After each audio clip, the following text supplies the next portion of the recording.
Well, today we got a beautiful day in Lawrence, Kansas. I want to talk about a program that we developed with the City of Lawrence Parks and Rec. And I just brought their logo right here. We wear this when we're out on the parks, and they are very happy to cooperate in this program. The program is to save honeybees. Right now, honeybees are not overwintering. They're in the decline. We have less than 50% of the hives we had since 1940. There's all kinds of parasites and predators and pesticides and habitat reduction, which is reducing their numbers. There are more honeybees in the city, in the urban areas, than there is out in the forest, the rural areas. And typically, in this time of year, starting in April, we have swarming season. So April through September, honeybees generally swarm in the temperate areas of the U.S. During the swarming season, that's how they naturally reproduce. The old queen flies off with about half the workers and relocates into a cavity.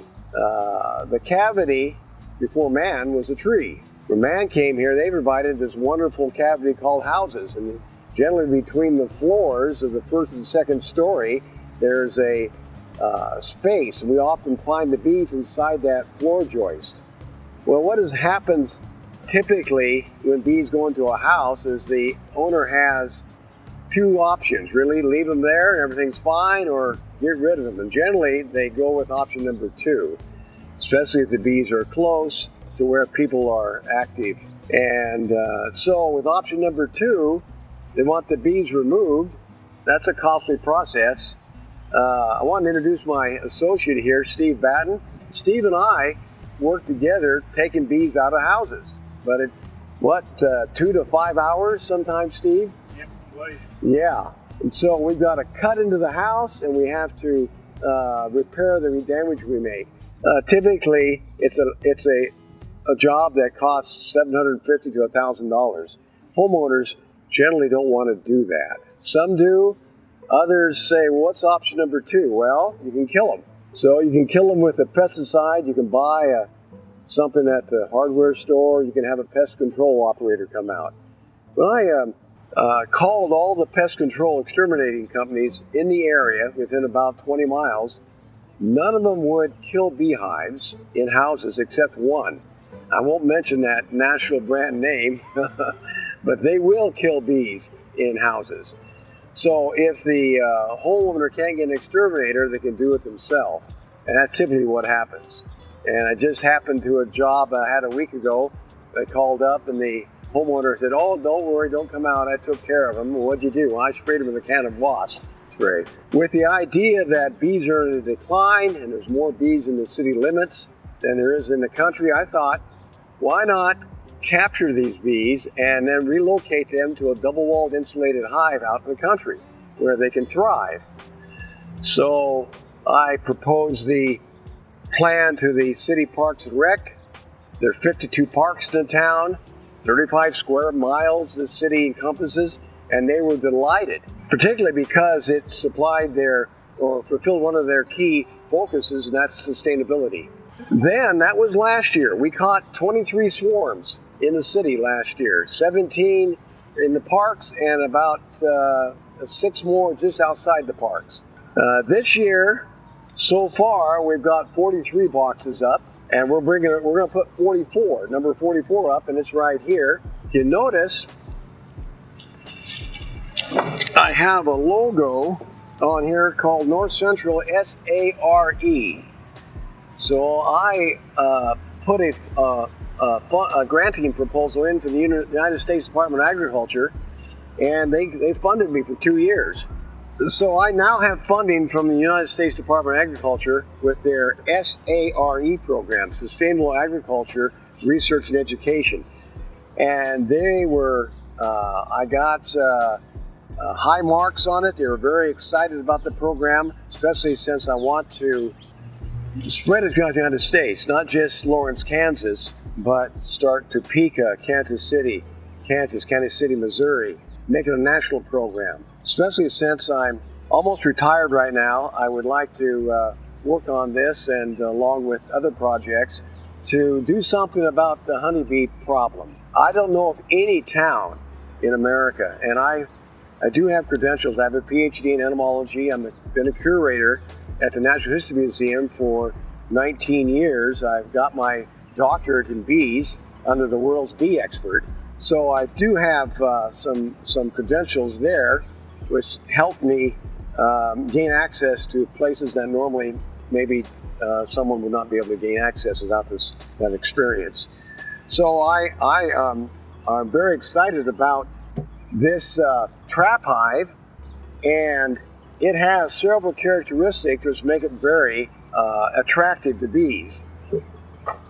Typically, when I first started, my trap hive was too small. I had it located not high enough in a tree, and I got 1 out of 20. Now I almost get 100% success rate in all my trap boxes. This box, the characteristics that you want, is 40 liters, or a little over 10 gallons. You want an entrance is about 4 square inches. You want it placed up in the tree somewhere between 12 to 15 feet above the ground. I got comb already in it. Having comb that is old, and I put one of them in there, and it's very attractive to the bees. But the best thing is this lure. It's essential lemongrass, and I fill these small capsules, which are slow release plastic capsules that allow the essential lemon oil to slow release over 6 months. So I'm going to put 2 of them in there, and I put it on one side, slip it right into the comb. Now this lemon oil is the same substance that bees naturally make, especially when they swarm. It's from the Nasonoff gland. You can actually smell when they are entering a hive from a swarm. You can smell the lemon oil they're exuding, and it is a signal that kind of says, "Come this way. Here it is." And so the bees are homing in on it, as well as the smell of the queen. And of course, when the queen first enters, the bees just flock in. Because they're looking for 2 odors when they move through the air. They're looking for it. Already there's a bee right there. Right there, bee just went in.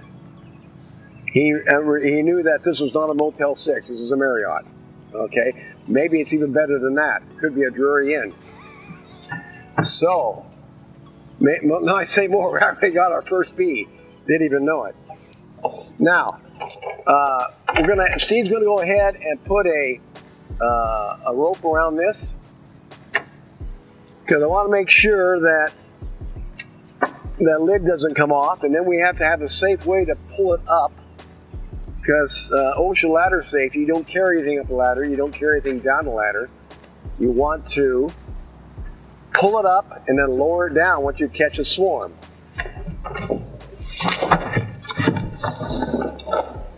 I'm going to weigh the box because I'm interested in the weights of the swarms.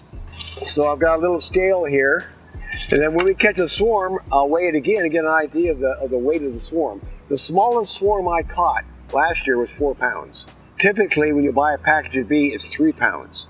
Packages of bees are anywhere from $150 to $200. So people that have pollination needs are buying these packages every year. The bees are not overwintering, they're dying because they're not locally adapted to our climate. They're getting them from Texas, they're getting them from Georgia, Florida, even from Minnesota, and they don't make it here.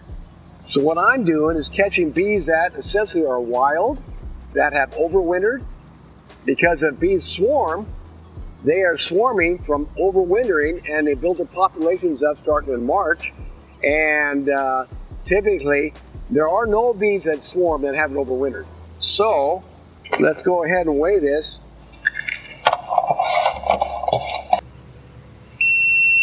$27.4 pounds. So this is the 44th box that we're going to put up. All right, so we got 2 ladders up here. We've already got our rope in place. Let's put it up the tree.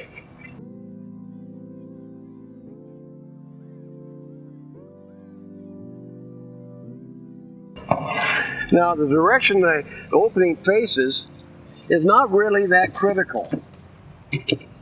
I would prefer it face a southern direction, but it doesn't have to be. Okay, I got her. Okay, you good? Yep. Now Steve will come up and he's going to put a strap around it. And we're going to strap it to the tree.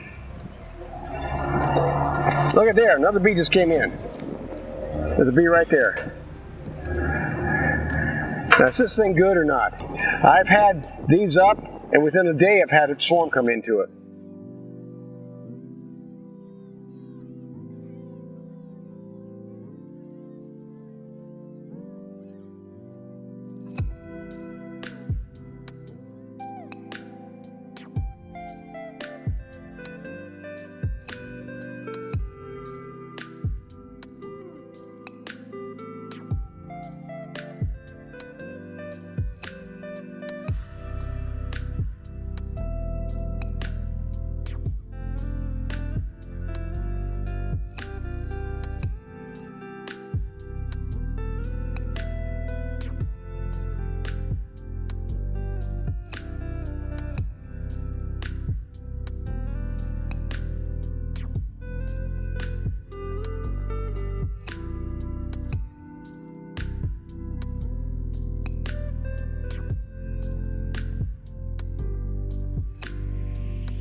So far we have caught 4 swarms. It's been a cool April and May. Swarming season is on right now, but not with the intensity of last year where it was warmer during those months. So what we do now is just wait, see what happens. Yeah, there's 2 or 3 parks in town where we've caught 2 and 3 swarms. Water Tower Park and Veterans Park. And generally the first swarm's the largest, but not always. Now we actually have 2 boxes with swarms in them. If you want to go over and photograph those and see the bees going in and out, they're not very far away, but it's up to you. So here we have a swarm that was caught about 2 weeks ago. This was put out on April 24th. Today is May 24th. It's been a month. 22nd, sorry. And as soon as I get another box ready to put in its place, we'll take that down, weigh it, and put another box in its place. I mentioned that we have 44 boxes up now, of which 35 are inside the city, 35 different parks of the 52 parks. So those will go into a double-walled insulated hive and will be given will be not treated in any way. I don't give them sugar water. I don't treat them for mites or bacteria or mold. And there are many beekeepers, I call them industrial beekeepers, treat all their bees with these chemicals.